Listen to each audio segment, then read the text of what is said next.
With the desired artwork open and animation assist enabled, we're going to duplicate the first frame and then select the first frame to erase essentially everything to the start of our animation, like the first dot or line.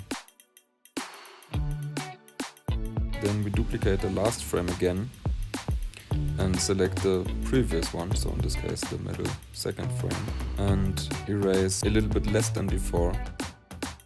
And this is essentially all there is to it. We'll now repeat this process. Always duplicate the last frame because this is the complete artwork, and then erase from the frame before just a little bit less than in the frame before that. How much you want to erase or keep depends on how smooth or fast you want your animation, which you can then of course change in the animation settings in Animation Assist 2 by changing the frames per second.